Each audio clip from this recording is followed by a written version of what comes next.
Well, a pleasant day to each and every one of you guys.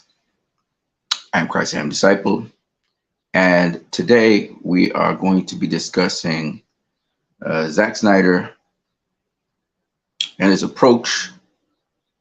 uh, his approach from the mythos or the mythology of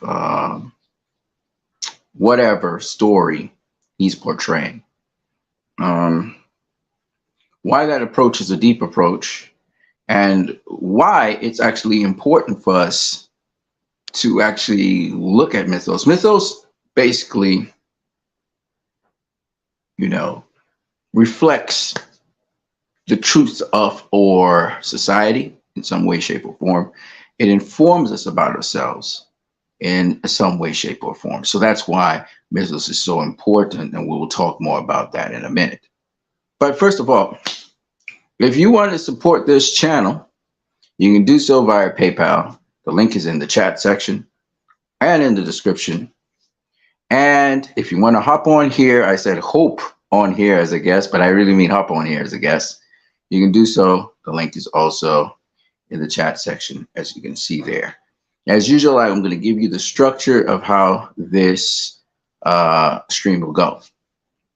We usually start off with scripture, and then we're going to look at how these myths are based on truths. We'll talk about the Amazons. We'll talk about hybrids.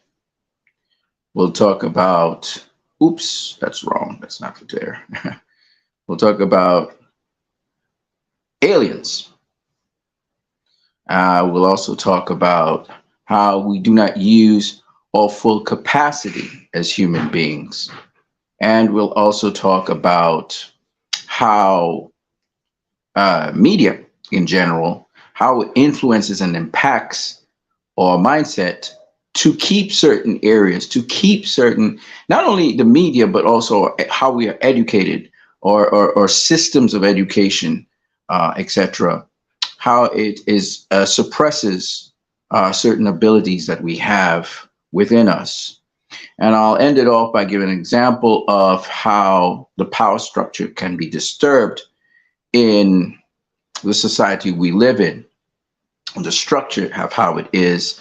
And I will use the sound of freedom as one example of something that is disturbing the structure, particularly in entertainment. So we'll go into that and some more stuff as we progress onwards in the stream. So we will start off with scripture. Okay, the scripture is going to come from today. It's the book of Luke. It's chapter 4, and we're going to read from verse 33, and it's going to go all the way down to verse 37. Okay, it goes like this. Once, when Jesus was in the synagogue, a man possessed by a demon began shouting at Jesus, "Go away! Why are you bothering us, Jesus of Nazareth? Have you come to destroy us? We know who you are. You are the Holy One sent from God." Jesus cut him short and said, "Be silent." And he told the demon, "Come out of the man." The demon threw the man to the floor as the crowd watched, then left him without hurting him further. Amazed, the people exclaimed, "What authority and power this man possesses! Even evil spirits obey him and flee at his command." The story of what he had done spread like wildfire through the region. Okay, so before I go any further, today is Independence Day in my country. My country is Trinidad and Tobago. And today, August the 31st, the last day of the month of August, is the day of independence from the colony that we came from. Well, I'm sorry, independence from, yeah, we are a colony, but independence from England. Our country had independence from England. Now, this is only in word and in terms of like legislature and law, but of course, we are not independent of them. We are interdependent with them even to this day. But I must say that I think that what I'm about to tell you guys today is in line with my Independence Day. So this is my independent speech to you guys, so that you can become much more of an independent thinker, an independent person that does not depend on systems and certain societal structures to move along in life. It is important that you have a certain independence from certain schools of thought and certain schools of certain schools of how you conduct yourself, and etc. And the more you come to depend upon your journey, your research, your development, the better it will be for you. Okay. So I wanted to get to that point and just say that to you guys, because this is where this is what I'm going to share with you guys. I know Zack Snyder is just a guy who does a lot of fiction stuff, but we're going to go through it. So the most prominent point here is that myths are based on truth. Myths are based on truth. Now, what I just read for you, the scripture that I just read for you,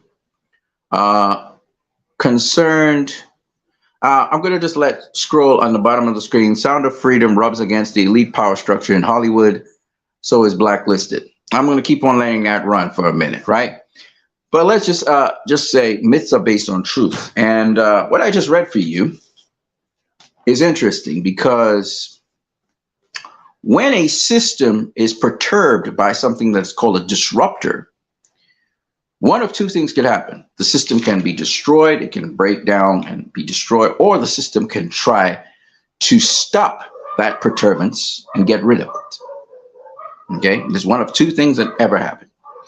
It's not going to allow the perturbance to just continue indefinitely, because that can't happen, because something's going to give. Either the system's going to give or the perturbance is going to give, right? So in the case of Luke chapter 4, verses 33, Jesus rose up into a synagogue, and this is a synagogue. This is a holy place. This is where you would expect most of the holy people to be. You wouldn't expect anybody with a demon to be in there. But when he rolls up in there and starts to talk, he starts to speak with authority and starts to teach there, he becomes a disruption to the system that is there. And someone gets up and shouts, "You need to leave," because one of two things is going to happen. Either the system is going to break down, or the perturbance must be removed. It's one of two.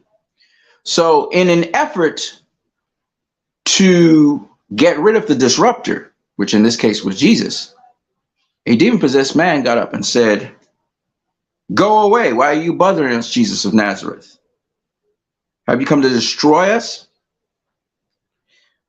Who are you, the Holy One sent from God? We know who you are. You're the Holy One sent from God." And Jesus said, "Be silent. Come out of the man." And the demon was thrown out of the man. Now, you have to understand something. When Jesus came to the synagogue, it was business as usual in the synagogue. The demon-possessed man was comfortable in that system. But when Jesus started to speak, and he spoke with authority, by the way, when he started to speak, he started to disrupt that system, and the demon in the man was perturbed, because all the time business as usual was going on in that system. Yeah. A lot of things were being said, but not with power, of course. And lots of things were being said, but it was business as usual. I want you to understand what I'm saying, because there's a point to what I'm saying. There was business as usual. I'm scrolling. Notice, I'm scrolling. The Sound of Freedom is rolling below, because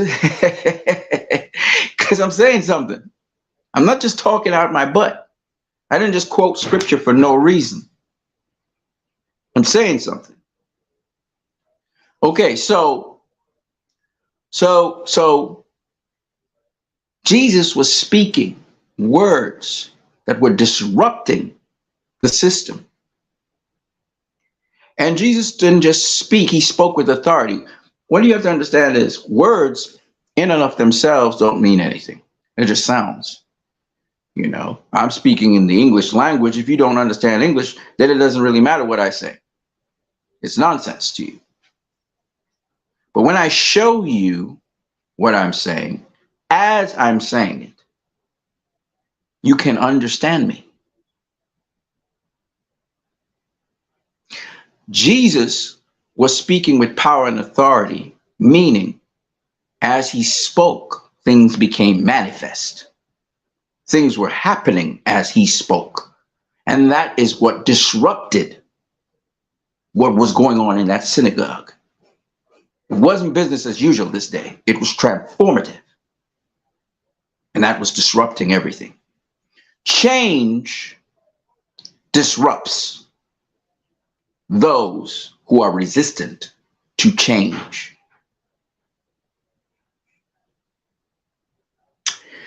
Now, the mythos of Jesus Christ, as it said here, the people were so amazed. The story of what he did was spread like wildfire throughout the region, and it became an epic myth. It became the mythos of Jesus. Part of the mythos of Jesus. You must understand, myth is based on truth. It may not itself be true, it may be exaggerated and carried to, but mythos is based on truth. May I just say again, the sound of freedom rubs against the elite power structure in Hollywood, and so is blacklisted. I want you to understand that what happened in the synagogue is what led to Jesus being crucified eventually. Because Jesus didn't just speak words. He showed people what he was saying. It became manifest.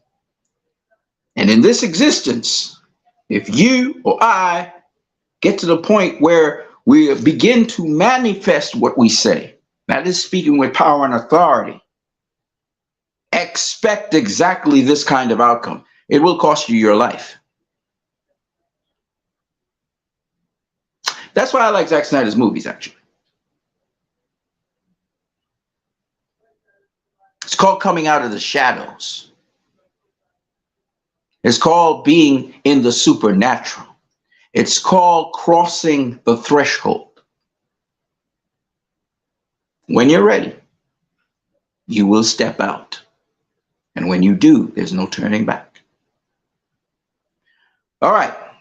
So the mythos of Jesus Christ is spread all over the world. A lot of people know the name, just like how they know Wonder Woman and Superman and Batman, but very few people know the actual person that existed. You've heard stories of it, but do you know the actual person? There's a lot of people in DC Comics, I'll go with DC Comics because I'm a DC comic person, who have heard of Wonder Woman, but they really never read comics, so they don't really know who Wonder Woman was. It took the film Wonder Woman for people to start to know about Wonder Woman and know who Wonder Woman was, what she represented. And Patty did a great job with the No Man's Land scene because that sort of nailed down exactly what Wonder Woman is and what she's about. Zack Snyder does pretty much the same thing. Zack Snyder will not just tell you, he will show you what a character is. It's called making things manifest. So you're not just talking, but it comes to fruition. What you're saying is actually happening as well. Okay, so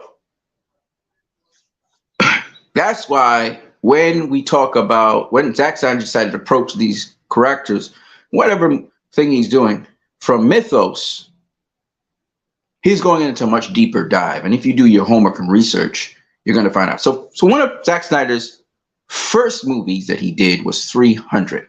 Now, it was actually a remake of an older version of 300 that actually was done a while back. Okay, so there's actually another movie that's like 300 that was done, I think it was in the 60s or 50s or 70s, something like that, back in time. And Zack Snyder did a remake of that in 300. 300, the 300 Spartans, is actually a part of Greek mythology. It is actually an event that actually happened. Now, not only is this interesting, but Frank Miller did his graphic novel version of that, which played on the mythos. So it exaggerated a lot of things and carried things to a whole other level. But there is actually, you know what? I got a phone. I might as well show you.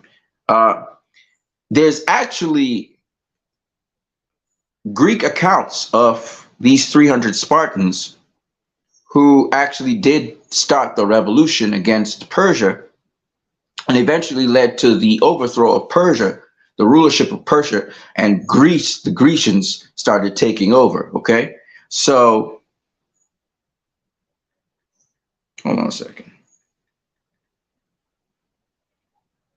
So this graphic novel that Zack Snyder did is actually based on something that actually happened.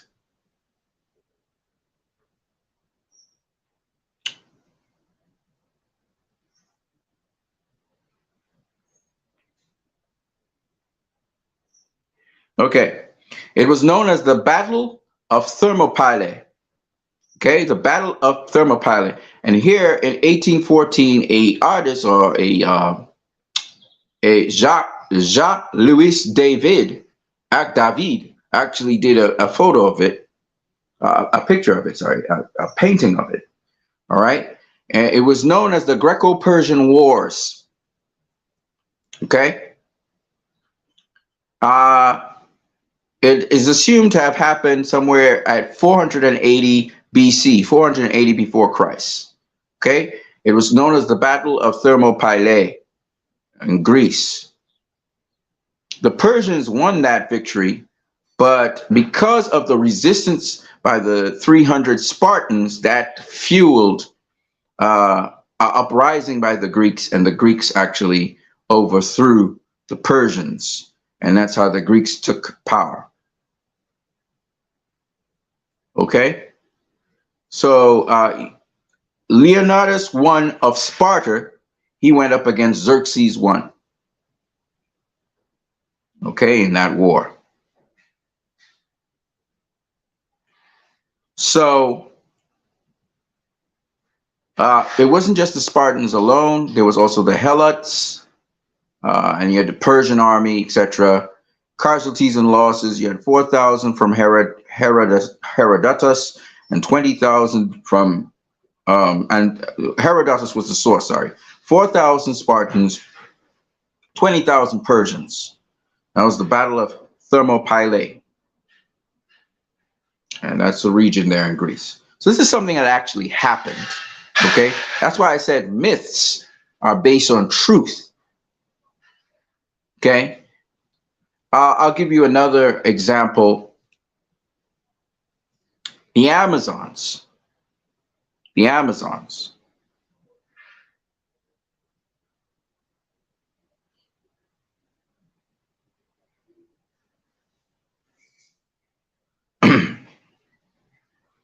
The Amazons. Okay? In Greek mythology, the Amazons are portrayed in a number of epic poems and legends, such as the labors of Heracles,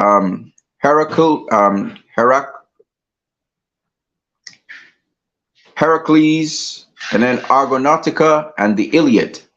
They are a group of female warriors and hunters who are as skilled and as courageous as men in physical agility, strength, archery, riding skills, and arts of combat.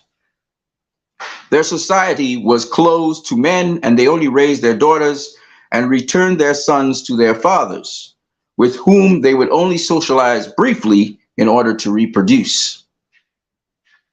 So And you have statues of the Amazons. There's a wounded Amazon of the Capitoline Museums of Rome. You have a Greek fighting Amazon painted from the sarcophagus. Sarcophagus is a grave found in Italy.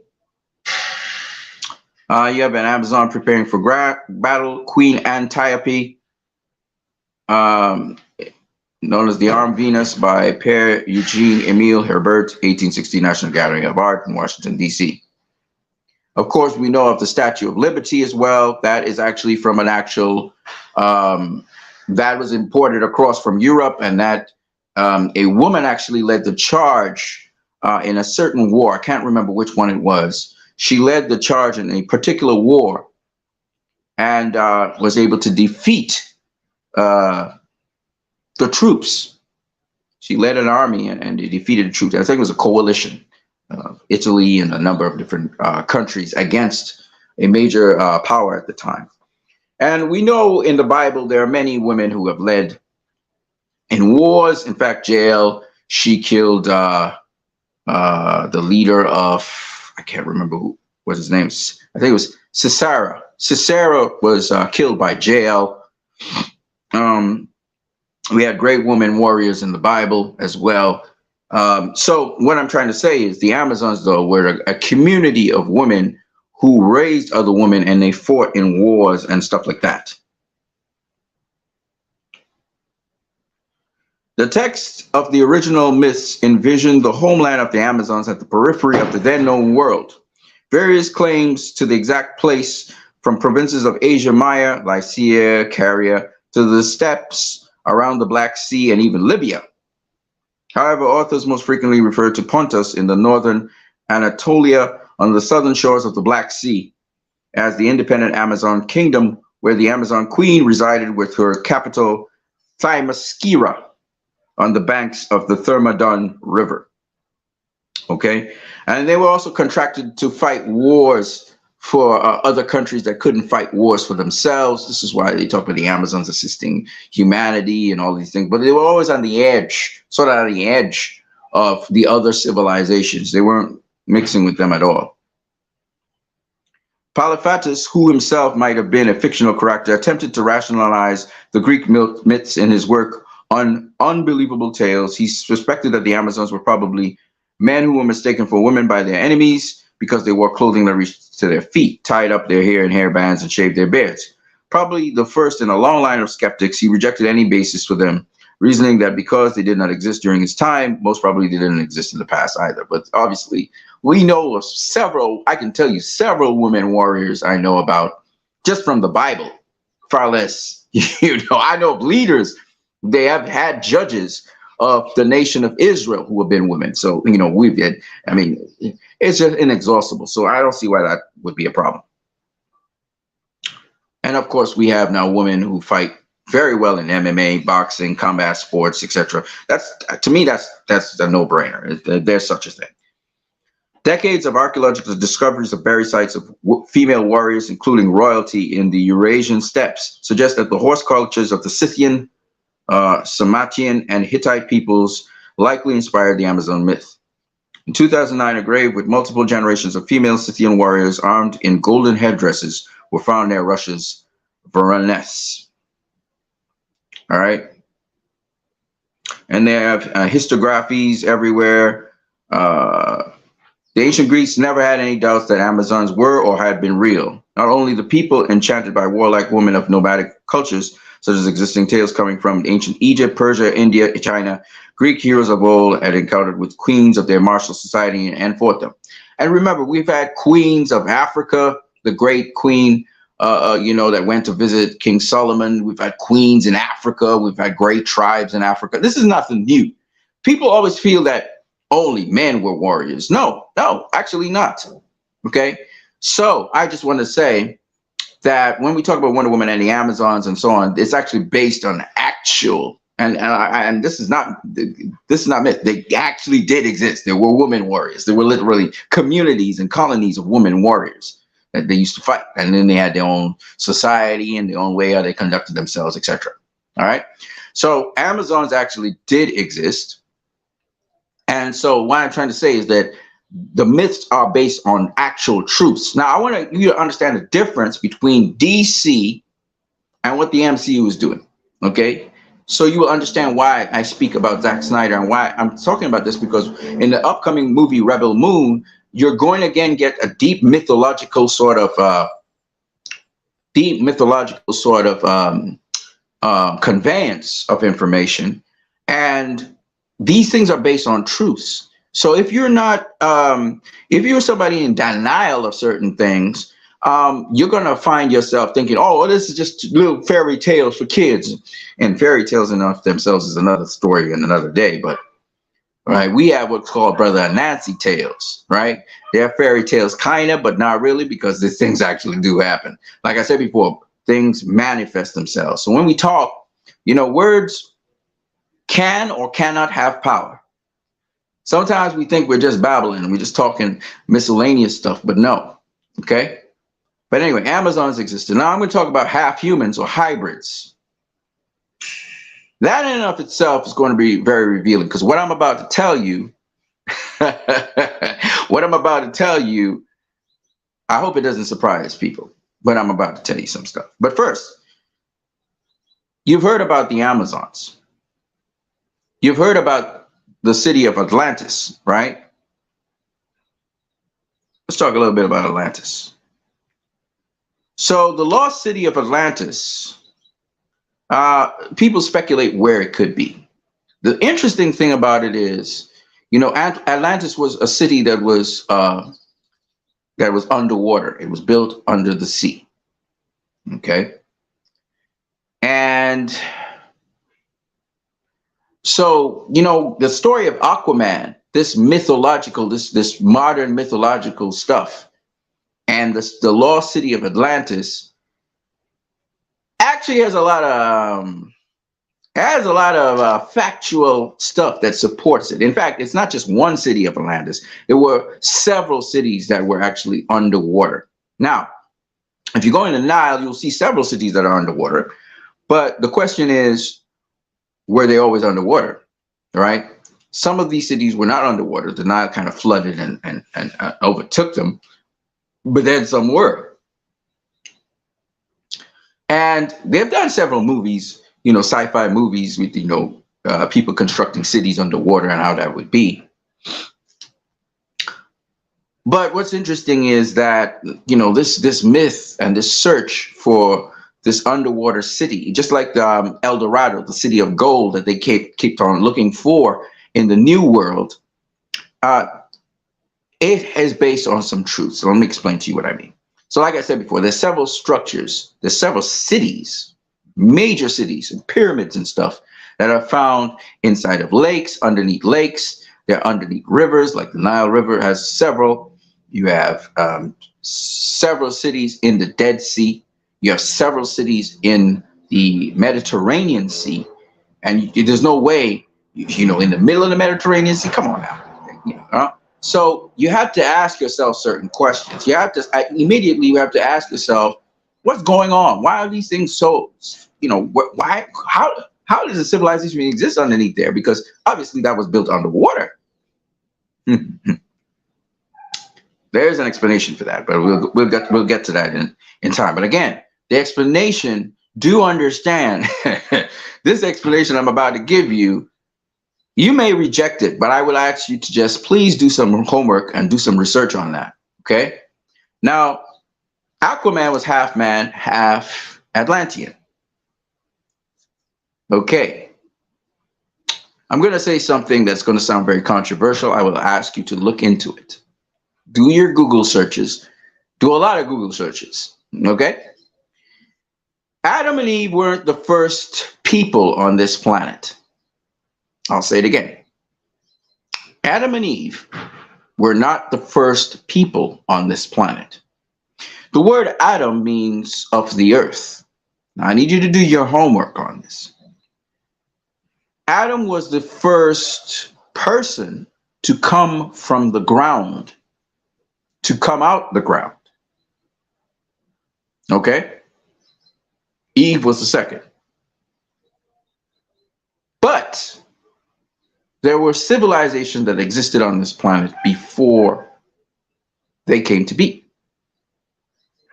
And these civilizations, people would call them fallen angels. They'll call them, whatever you want to call them. But they occupy Earth, and they actually lived under the sea.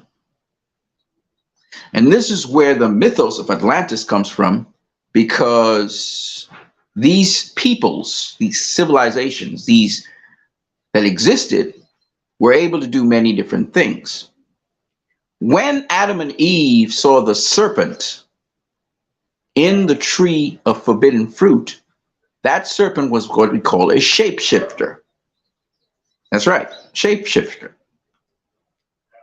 A person came to talk to Adam and Eve, and they shapeshifted into a serpent and spoke to them. And that is the evidence there that there was a civilization before, very advanced civilization on this planet. There is another piece of scripture, I think it's Genesis chapter, what is it? I'll go to it actually. I need you guys to do some homework because it gets very interesting, very fast. Okay. I need you to read Genesis chapter 5. Genesis chapter 5. Oh, sorry, it's not Genesis 5. It's Genesis chapter 6. It says this. Chapter 1. When the human population began to grow rapidly on earth, the sons of God saw the beautiful women of the human race and took any they wanted as their wives. Then the Lord said, my spirit will not be put up with humans for such a long time, for they are only mortal flesh. In the future, they will live no more than 120 years. And the sons of God had intercourse with the human woman, and they gave birth to children who became heroes, mentioned in legends of old. Now the Lord observed the extent of people's wickedness, and he saw that their thoughts were consistently totally evil, and he was sorry he ever made them, and it broke his heart. I'll stop right there. Who are these sons of God? They are the fallen angels. Who are the fallen angels? They are peoples from out of space, what you call aliens. Okay? There was war in heaven. What does that mean? I'll explain a little bit. It's kind of like Star Wars. And the defeated people retreated to planet Earth. I say people. I don't really call them angels. And they lived in the sea. They lived in what the earth was just mostly water, and they lived in the sea. And land appeared when God made land. So dry land started to appear, and God made humans out of the earth from the land. But in the sea was already peoples. Think about this. God made creations before he made humans. Human simply means of the earth. Adam means earth man, and human means of the earth. True man, which just simply means of the earth. So what we call mankind, we come from the ground. That's why we return to the ground, right? But there are other peoples that exist on this planet who are not human, and they don't come from the ground. They came from outer space. They came from creations that God made outside of this planet. And they exist. And they interbred with us genetically. And so we have what are called hybrids. Some of y'all will call them half man, half demon. Some of y'all will call them whatever. But they're hybrids. And these hybrids exist. And they're known, just to show you that, and the Hebrew actually calls them Nephilims. Nephilims. That's my phone. So I'm going to show you a Nephilim. Okay. Right. The Nephilim. Okay, you can't see this, but I'm going to just read from it. The Nephilim are mysterious beings or people in the Hebrew Bible who are described as being large and strong. You remember you heard of giants. Now, they're not always large and strong, but that's a whole other story for another day. The Hebrew word Nephilim directly translates to the fallen ones. So they're children of the fallen beings, the beings who lost the battle in the Star Wars that happened. Their origins are disputed. Some view them as offspring of fallen angels and humans. Okay, so you can have what is called half humans. Aquaman would be a half human. Aquaman would be half human, half son of God, half Atlantean, half the civilization that came here before humans were created here. Now, why that's important to understand is because when you look at Zack Snyder picture Atlantis, when Zack Snyder is doing all of these things and showing that these people are water breeders, they could breathe under water and stuff like that, you have to understand where it's coming from. Now, I'm going to show you something else from scripture. Or should I? No, I'll leave that alone. But I want to just say that Tubal-Cain, who was the father of the organ and all of these other tools that they started making, was taught by, yes, an alien, or as you would say, a peoples from outer space, the fallen one, taught him how to make organs and how to make certain tools. Okay? Now, I personally have met a half human. I've met a hybrid. He looks like me. He looks human, but he has abilities and powers that are beyond what humans usually have, or at least what we perceive ourselves to have. Let me put it that way. And so I can tell you for a fact that hybrids exist. I can also tell you for a fact that what they call aliens do exist. Right? Now, that seems to be a paradigm shift, but actually the Bible talks about it. Like we said, fallen angels. There have been people, there were civilizations here before the first humans occupied here. Okay? So like I said there, aliens existed before humanity. Right? Here was occupied before we came to be. Before God, when, there's a lot of information kind of left out in the Bible there, where, he said, the Spirit of the Lord moved upon the surface of the waters, and then the dry land appeared and all of that stuff. But there's a lot more to it than that. Okay? Just thought I'd let you guys know, but it hints at that.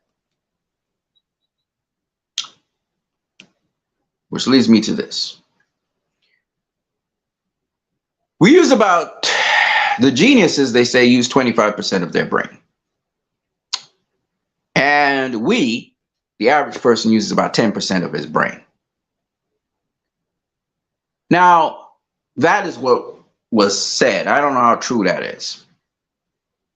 What I can tell you is, when you are asleep, your entire brain capacity is working. While you're dreaming and while you're sleeping, your entire brain while you're dreaming is lit up. I can tell you for a fact we do not use our full mental capacity for anything. The closest we see to that in the real world is when we see athletes go beyond.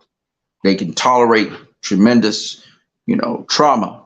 They can run faster than ever we imagined, and they can throw things very far. They can shoot things very far and stuff like that, right?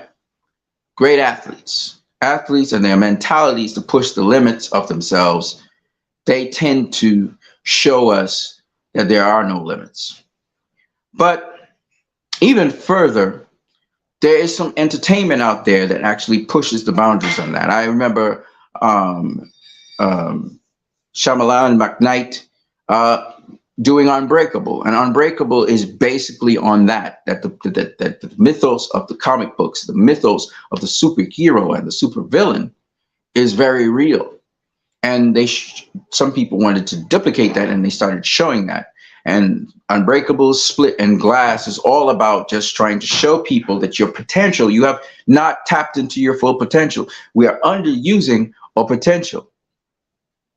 And why that's important and relevant to today is because the social media platforms, the influencers, the people with power, they want to keep your full potential in check.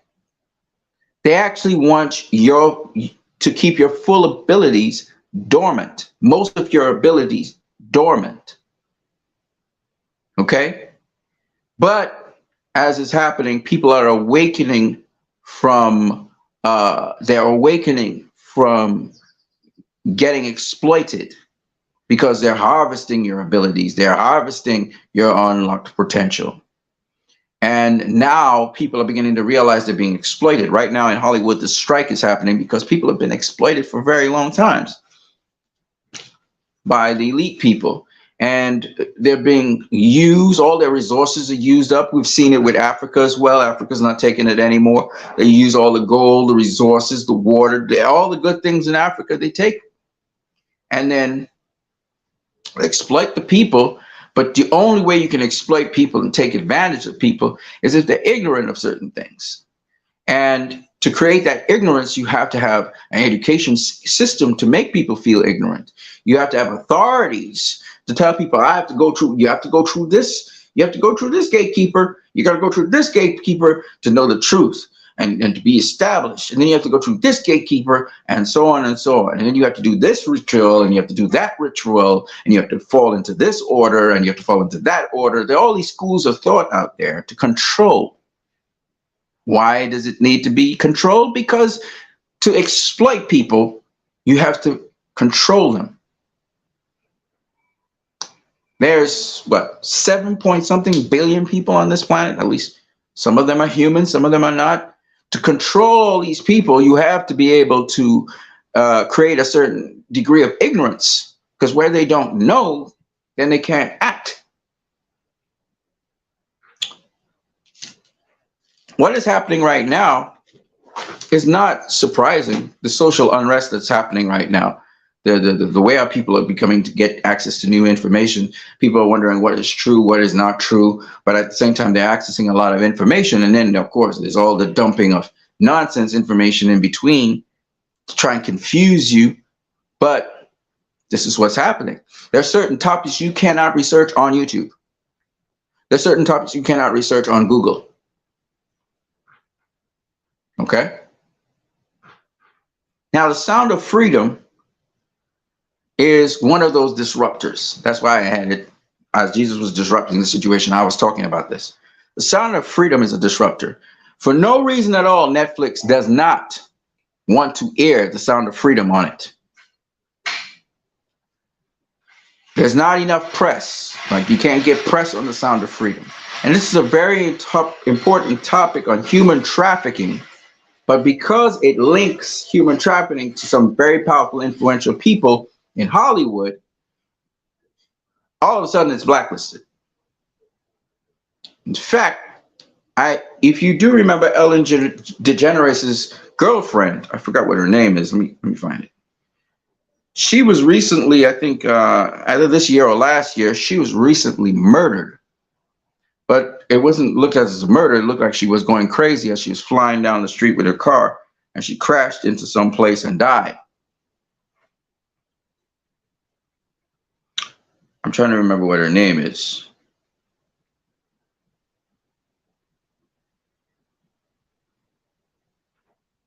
Hold on.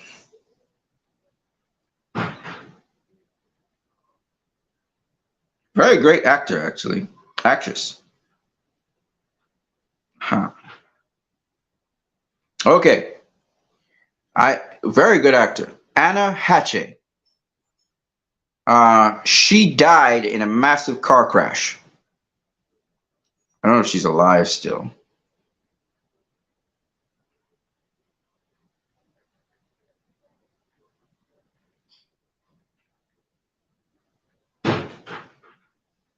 Anna Hatche. Let me share a picture of her.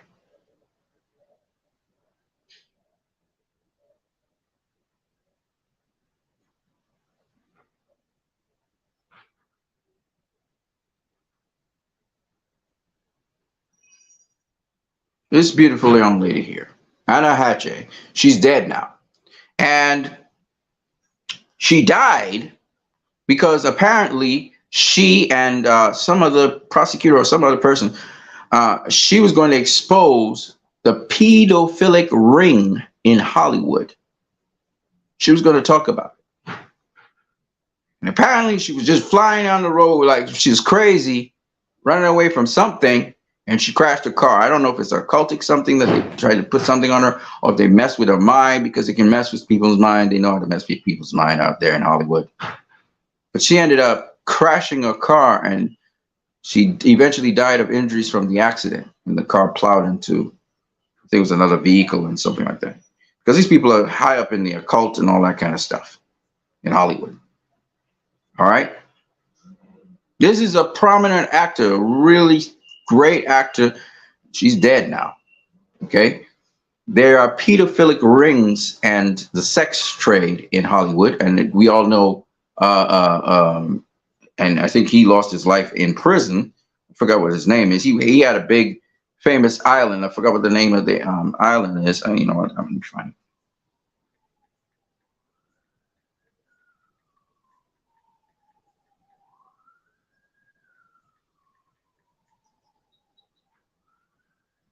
Okay. Okay.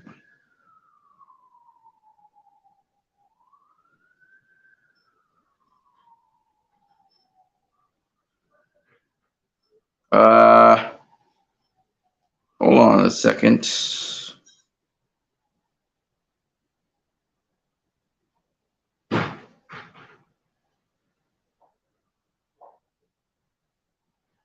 And of course, The Sound of Freedom is based on a true story. So it's not, is you know, uh,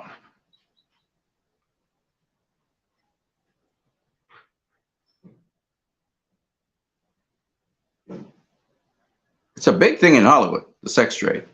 Um, I forgot what the guy's name is. He's dead now.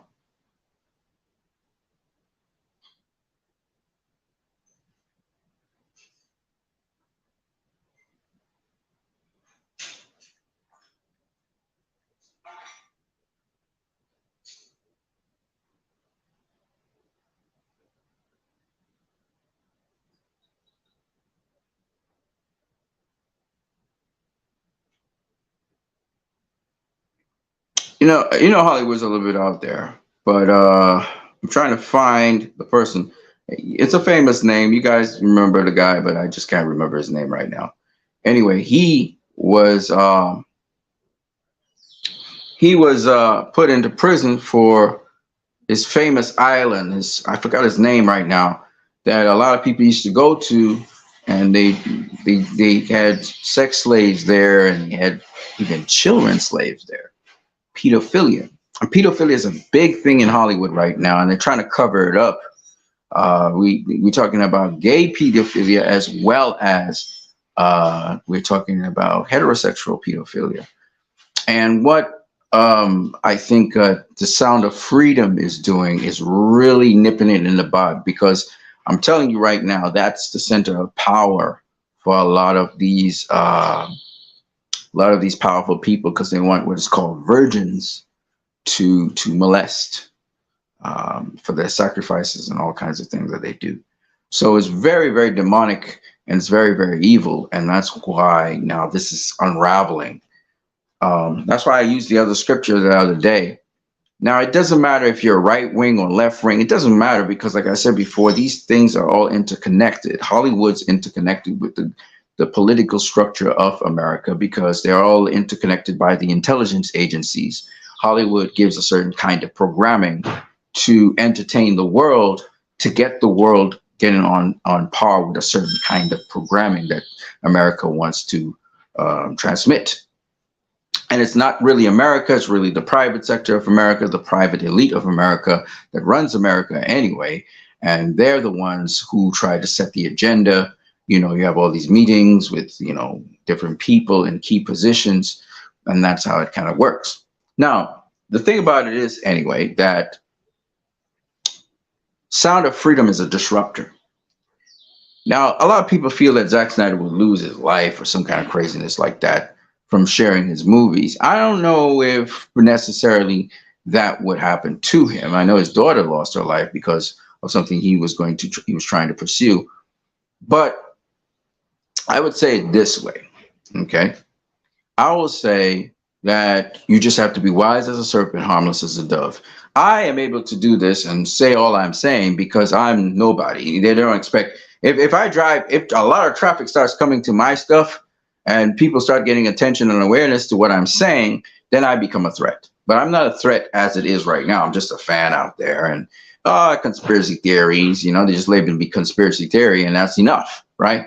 But what I'm telling you is the absolute truth that, and you can just see it for yourself, that Sound of Freedom is really making people in Hollywood nervous, and they really don't want to even engage with it. So you have Netflix, a big company like Netflix, not putting Sound of Freedom on its platform.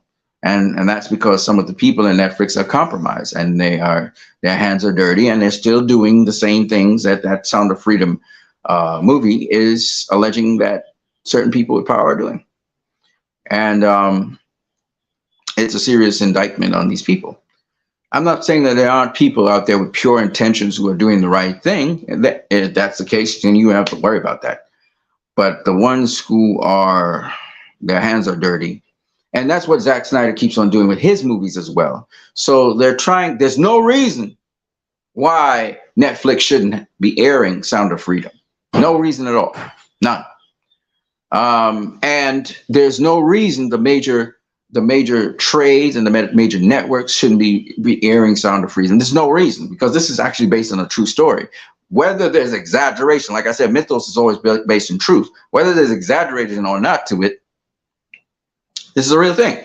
And in my country, they talk against human trafficking, which happens right next door. We have the Colombians, we have the Venezuelans. They are trafficked into my country. And some people are untouchable in my country. They're very, very powerful people. And they're the majority of people who are doing the trafficking. Okay. They're the people who are responsible for the drug trade in my country and so on. But they are untouchable. And, you know, it's one of those things where it's just terrible. It's terrible to see these things happening, these atrocities happening, people being trafficked, children being trafficked. It's just atrocious for evil people to exploit them. And like I said before, exploitation is a real issue. So why go to Mythos? You go to Mythos, and Zack is taking a deep dive into Mythos. And I want you to understand that a lot of these mythological stories have truth to them. Now we know that all Hollywood stories have some measure of truth in them, right? And they're actually sending out certain messages on various levels to the population. But with the case of Zack Snyder, we're talking about civilizations, we're talking about cultures. Reverend Moon is going to pull on real things, even though it's a story about aliens out in outer space. It's going to pull from real things and from real cultural backgrounds that will result in and inform how these characters will conduct themselves on the screen. And just like how I know this sounds very vague what I just said, but I'll give you a specific example. So for example, in Zack Snyder's Justice League, all right, when we see, the Flash moving so fast, think about a UFO. A UFO moves very fast. And by the way, just in case you don't believe it, a whistleblower tells Congress, the U.S. Sorry about that there. Okay. A whistleblower tells Congress the U.S. is concealing multi-decade programs that capture UFOs and reverse engineers unidentified flying objects or UAPs, and that there are non-human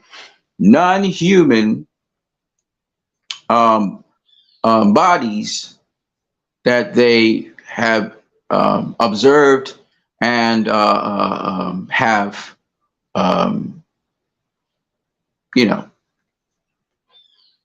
scientifically investigated from these unidentified flying objects.